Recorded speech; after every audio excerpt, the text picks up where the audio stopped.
Nahmaduhu wa nasta'inuhu wa nastaghfiruh wa na'udzu billahi min shururi anfusina wa min sayyiati a'malina. May yahdihillahu fala mudilla lahu wa may yudlil fala hadiya lahu. Asyhadu an la ilaha illallah wahdahu la syarika lah wa asyhadu anna Muhammadan abduhu wa rasuluh. Ya ayyuhalladzina amanu taqullaha haqqa tuqatih wa la tamutunna illa wa antum muslimun. Ya ayyuhan nasu taqu rabbakumul ladzi khalaqakum min nafsin wahidah wa khalaqa minha zawjaha wa batha minhuma rijalan katsiran wa nisaa'a wattaqullaha alladzi tasaaluna bihi wal arham innallaha kana 'alaykum raqiba. Ya ayyuhalladzina amanu taqullaha wa qulu qawlan sadida yuslih lakum a'malakum wa yaghfir lakum dhunubakum wa may yuti'illaha wa rasulahu faqad faza fawzan 'azima. Amma ba'd, fa inna asdaqal hadithi kitabullah wa khairal hadi hadi Muhammadin sallallahu alaihi wa ala alihi wa sallam wa syarrul umuri muhdatsatuha fa inna kulla muhdatsatin bid'ah wa kulla bid'atin dhalalah wa kulla dhalalatin finnar. A'adana Allah wa iyyakum minan nar. Jamaah Jumat yang sama berbahagia, alhamdulillahi rabbil alamin. Di hari yang mulia ini, di hari Jumat yang merupakan sayyidul ayyam,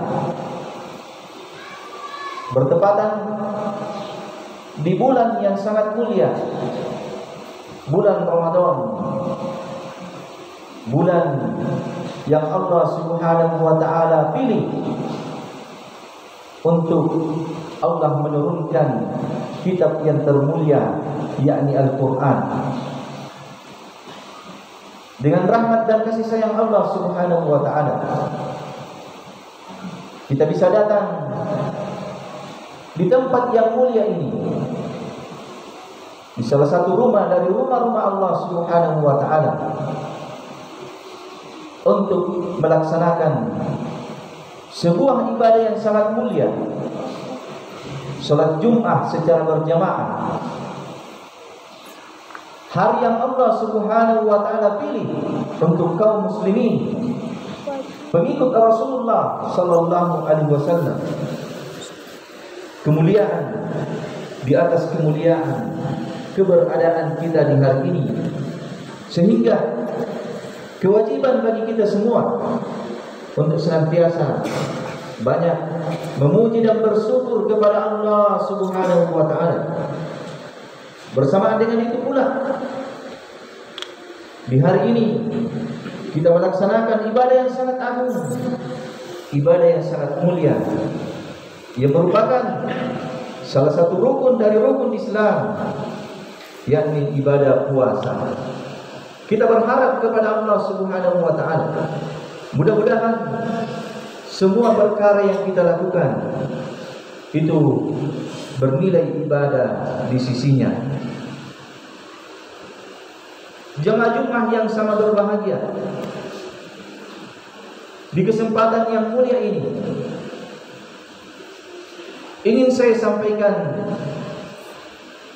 sebuah kejadian yang terjadi di zaman Rasulullah sallallahu alaihi wasallam. Diriwayatkan oleh Imam Al-Bukhari dengan sanadnya dari Sa'id bin Musayyab, dari ayahnya yakni Musayyab bercerita, lamma hadara Aba Thalib al-wafatu, ketika kematian telah hadir kepada Abu Thalib, ja'ahu Rasulullah sallallahu alaihi wasallam, maka Rasulullah sallallahu alaihi wasallam pun mendatanginya. Wa indahu, dan ketika itu di sisi Abu Thalib ada dua orang, adunnu Umayyah dan Abu Jahal. Maka Rasulullah sallallahu alaihi wasallam berkata kepada pamannya, "Ya ammi, qul la ilaha illallah kalimatan uhajju biha laka indallah." Faqala atarqabu an millati Abdul Muttalib. Rasulullah sallallahu alaihi wasallam berkata kepada pamannya, "Wahai pamanku, ucapkanlah kalimat la ilaha illallah, kalimat syahadat, sebuah kalimat yang saya akan jadikan sebagai hujjah untukmu. Saya akan sebutkan sebagai hujjah untukmu nanti di sisi Allah Subhanahu wa taala." Maka kedua orang tadi dari kalangan kaum musyrikin, Abu Jahal dan temannya, itu berkata kepada Abu Thalib, "Wahai pamanku, apakah kamu sudah benci? Apakah kamu sudah tidak senang dengan agama orang tuamu, yakni Abdul Muttalib?" Kemudian Nabi sallallahu alaihi wasallam mengulangi ucapannya sampai 3 kali, dan kedua orang tadi pun mengulangi ucapannya kepada Abu Thalib sampai 3 kali. Kemudian rawi menyebutkan bahwasanya Abu Thalib meninggal di atas agama orang tuanya, berada di atas agama kesyirikan. Maka setelah Abu Thalib meninggal, maka Rasulullah sallallahu alaihi wasallam berkata, "La astaghfiranna laka ma lam unha anka." Sungguh saya akan memintakan ampunan untukmu, wahai pamanku, selama saya tidak dilarang darinya. Maka turun ayat, "Maka lin nabiyyi walladzina amanu ay yastaghfiru lil musyrikina walau kanu uli qurba min ba'di ma tabayyana lahum annahum ashabul jahim." Tidaklah pantas bagi seorang nabi dan orang-orang yang beriman untuk memintakan ampunan kepada orang-orang musyrikin, walaupun dia itu keluarga dekatnya, setelah jelasnya bahwa mereka itu adalah penduduk neraka jahim. Jamaah Jumat yang sama berbahagia, beberapa pelajaran yang bisa kita ambil dalam kejadian ini. Yang pertama, bahwasanya Rasulullah sallallahu alaihi wasallam itu sangat hirs, sangat besar keinginannya bagaimana supaya pamannya mendapatkan hidayah, mendapatkan petunjuk. Beliau berusaha semaksimal mungkin Bagaimana supaya pamannya Abu Thalib bisa mendapatkan hidayah dan petunjuk. Namun hidayah yang merupakan hidayah taufik, karena hidayah itu ada dua macam. Ada hidayah bayan wal irsyad, ada hidayah taufik. Ada petunjuk berupa penjelasan dan keterangan, menjelaskan kepada manusia jalan-jalan kebenaran, menjelaskan kepada manusia tauhid, menjelaskan kepada manusia kesyirikan dan yang lainnya. Itu namanya hidayatul bayan wal irsyad. Dan inilah yang Rasulullah sallallahu alaihi wasallam dan manusia yang lainnya yang mengikuti beliau itu punya wewenang di dalamnya, yang merupakan tugasnya. Sebagaimana Allah Subhanahu wa taala sebutkan di dalam Al-Qur'an, "Wa innaka latahdi ila siratal mustaqim." Dan sesungguhnya kamu wahai Muhammad sungguh memberi hidayah, petunjuk kepada jalan yang lurus, yaitu hidayatul bayan wal irsyad. Memberikan arahan, memberikan keterangan. Adapun hidayatul taufik, hidayah berupa memasukkan ke dalam hati manusia untuk mau menerima petunjuk, untuk mau menerima kebenaran, maka itu tidak ada yang punya kemampuan padanya dari kalangan manusia, dari kalangan malaikat, dari kalangan makhluk ini. Yang punya kemampuan pada hal tersebut adalah semata-mata Allah Subhanahu wa ta'ala. Allah yang memasukkan hidayah kepada hati manusia yang dikehendakinya. Di dalam Al-Quran Allah Subhanahu wa ta'ala sebutkan, "Innaka la tahdi man ahbabta, walakinna Allah yahdi man yasha." Sesungguhnya kamu wahai Muhammad tidak akan mampu memberikan petunjuk kepada siapa yang kamu cintai, petunjuk tersebut kepadanya. Akan tetapi Allah Subhanahu wa ta'ala memberikan petunjuk kepada siapa yang dikehendakinya. Dan disebutkan oleh sebagian ahli tafsir, ayat ini juga atau kejadian tadi juga merupakan sebab turunnya ayat ini. Ketika Rasulullah sallallahu alaihi wasallam sangat bersemangat, punya keinginan besar bagaimana pamannya bisa mendapatkan petunjuk, tetapi beliau alaihi salatu wassalam tidak punya kemampuan untuk memasukkan petunjuk tersebut ke dalam hati pamannya.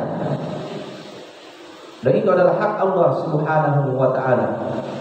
Dan ini memberikan pelajaran kepada kita bahwa Rasulullah Muhammad sallallahu alaihi wasallam itu juga hamba yang diatur oleh Allah Subhanahu wa ta'ala. Rasulullah sallallahu alaihi wasallam bukan sembahan, bukan pengatur, tetapi beliau alaihi salatu wassalam adalah hamba yang juga diatur oleh Allah Subhanahu wa ta'ala. Karena itu kekeliruan sebagian manusia ketika dia mengharapkan kebaikan kepada Rasulullah sallallahu alaihi wasallam, ketika berdoa kepada Rasulullah sallallahu alaihi wasallam, ketika bertawakal kepada Rasulullah sallallahu alaihi wasallam, ketika mengharapkan kesembuhan kepada Rasulullah sallallahu alaihi wasallam. Ini adalah sebuah kesalahan. Rasulullah sallallahu alaihi wasallam hamba, tidak bisa memberikan kebaikan kepada orang lain kecuali dengan izin Allah Subhanahu wa ta'ala semata. Bahkan kepada orang yang paling dicintai, beliau cinta petunjuk itu kepada pamannya. Rasulullah tidak mampu memasukkan petunjuk itu ke dalam hati pamannya. Kemudian pelajaran yang lainnya, bolehnya seseorang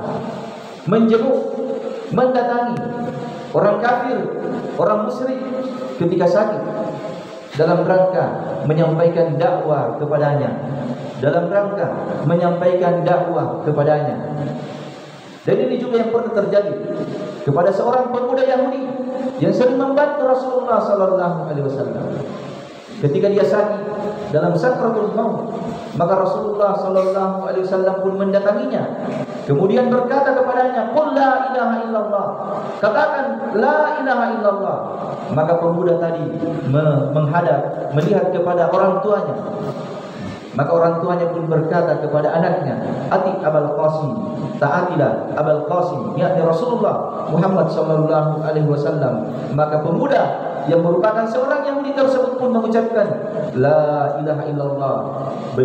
Dia meninggal di atas keislaman, dan itu adalah bekal yang terbaik yang dia bawa menghadap kepada Allah Subhanahu wa taala. Kemudian pelajaran yang lainnya, begitu besar keutamaan la ilaha illallah, yang barang siapa meninggal dengan membawa kalimat tauhid, kalimat la ilaha illallah, maka dia akan mendapatkan keselamatan nanti di negeri akhirat. Lihatlah bagaimana Rasulullah sallallahu alaihi wasallam ketika datang kepada pamannya yang dalam keadaan musyrik, apa yang beliau tawarkan? Bukan harta, bukan yang lainnya, bukan perkara-perkara yang lain yang beliau tawarkan kepada pamannya, tetapi Rasulullah menawarkan kalimat tauhid, kalimat la ilaha illallah. Wahai pamanku, ucapkan la ilaha illallah. Ketika kamu mengucapkannya, saya akan jadikan hal ini, persaksianmu terhadap la ilaha illallah, sebagai hujjah nanti. Saya akan sebutkan sebagai hujjah di hadapan Allah Subhanahu wa taala untuk membelamu. Akan tetapi sekali lagi, Allah telah menakdirkan bahwa Abu Thalib meninggal di atas kesyirikan. Kemudian pelajaran yang lainnya, kaum musyrikin itu sangat paham terhadap makna la ilaha illallah.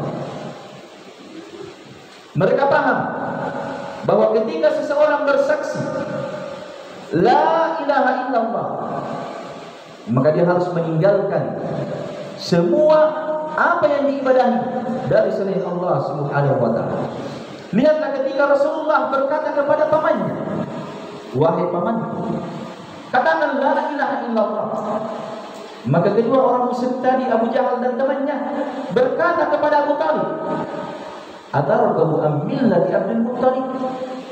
Apakah kamu sudah tidak senang? Apakah kamu sudah benci terhadap agamanya Abdul Muttalib?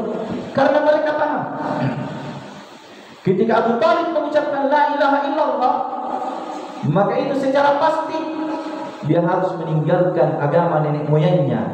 Dia harus meninggalkan semua yang diibadahi, semua yang disembah, kecuali Allah Subhanahu wa taala semata. Dan itu dipahami oleh orang musyrikin. Kenapa mereka tidak mau mengucapkan la ilaha illallah? Kenapa? Karena mereka paham.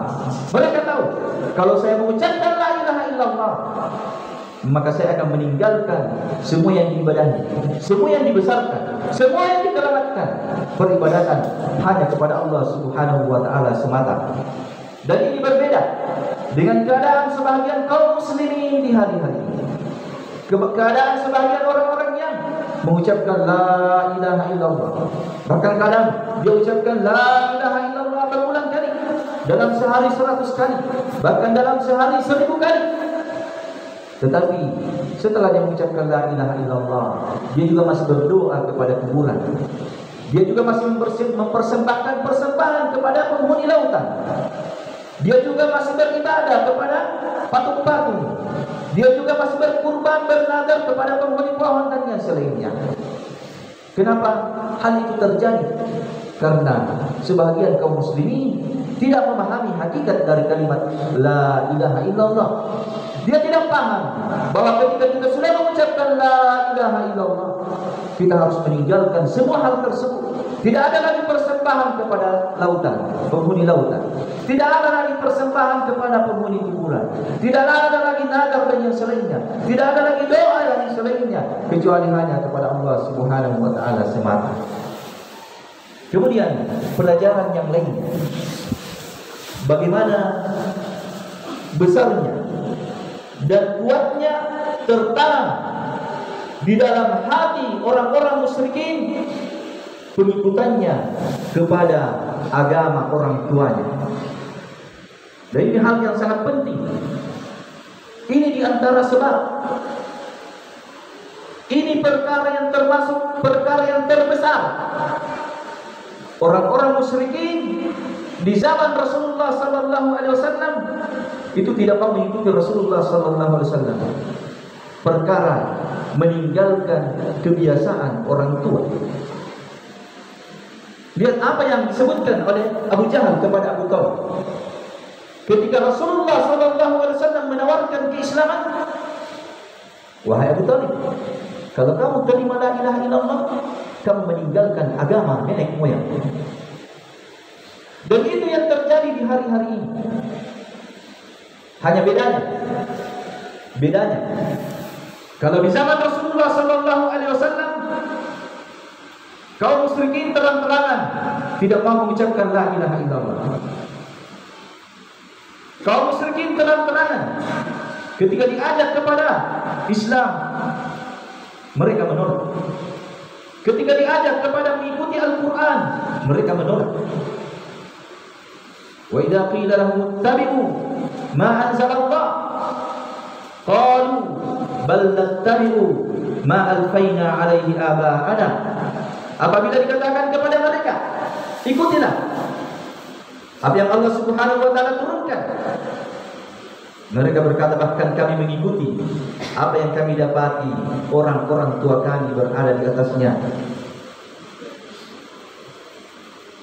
Alasan mengikuti agama orang tua. Ada di hari ini sebagian manusia menerima Islam. Mereka bersyahadat asyhadu an la ilaha illallah. Mereka bersaksi mengakui bahwa Rasulullah itu utusan Allah. Tetapi ketika diingatkan, wahai nenekku, wahai orang tuaku, jangan lagi memelihara baik-baik. Dia mengatakan, nah itu peninggalannya nenek moyang kita. Ketika dikatakan, jangan lagi bawa kambing, menyembelih kambing di kuburannya si fulan, dia mengatakan, itu sudah kebiasaan terdahulu. Dari dulu orang tua kita melakukannya. Diingatkan kesyirikan, tetap dia lakukan dengan alasan patautuan, dengan alasan itu kebiasaannya orang tua kita, dengan alasan itu adat istiadatnya negeri kita. Persis, sama persis keadaannya kaum musyrikin. Sama persis Abu Jahal dan temannya menawarkan kepada Abu Thalib, katakan la ilaha illallah wahai pamanku. Dia mengatakan, apakah kamu sudah membenci agamanya orang tua kita? Apakah kamu sudah tidak senang adat istiadatnya kampung kita dengan selainnya? Maka ini perkara penting yang harus kita ingat, bahwa di antara sebab kaum musyrikin tidak mau menerima Islam, dan di antara sebab orang yang mengaku muslim, mengaku pengikut Rasulullah sallallahu alaihi wasallam, tidak mau meninggalkan kesyirikannya karena dengan alasan kebiasaan nenek moyang, kebiasaan orang tua. Kemudian juga perkara penting yang disebutkan dalam kejadian ini, perlunya kita berhati-hati di dalam memilih teman. Dengan siapa kita bersahabat, dengan siapa kita berteman, dengan siapa kita berbincang dan berbicara, dengan siapa kita berjalan, perlu untuk senantiasa kita memperhatikannya.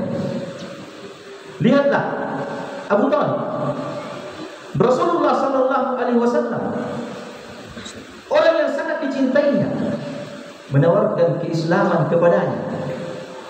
Tetapi di antara sebab Abu Thalib menolak keislaman karena pengaruh teman. Karena pengaruh teman. Temannya yang menghalanginya untuk menerima keislaman. Dan juga disebutkan asbabun nuzul, sebab turunnya ayat dalam surah Al-Furqan, yauma ya'addu zalimu ala yadayhi Ketika di hari kiamat orang zalim menggigit kedua tangannya, menyesali kehidupannya di dunia. Kalau di dunia ada orang menyesal, simbolnya itu dia gigit ibu jarinya atau telunjuknya, itu bentuk penyesalan. Di hari kemudian dia gigit 10 jarinya, besarnya penyesalannya. Dia mengatakan, kenapa dulunya saya tidak mengambil jalannya Ar-Rasul sebagai jalan? Kenapa saya memilih jalannya si fulan? Sungguh dia telah menyesatkanku dari kebenaran setelah datangnya kepadaku. Lihat, disesatkan oleh temannya setelah kebenaran itu datang. Dan ini disebutkan oleh sebagian ahli tafsir bahwa sebab turunnya adalah seorang musyrik, Ibnu Mu'aitin, yang ketika itu dia sudah masuk Islam,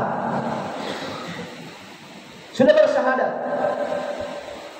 tetapi ada temannya, teman dekatnya, yang ketika itu dalam perjalanan perdagangan. Orang ini masuk Islam.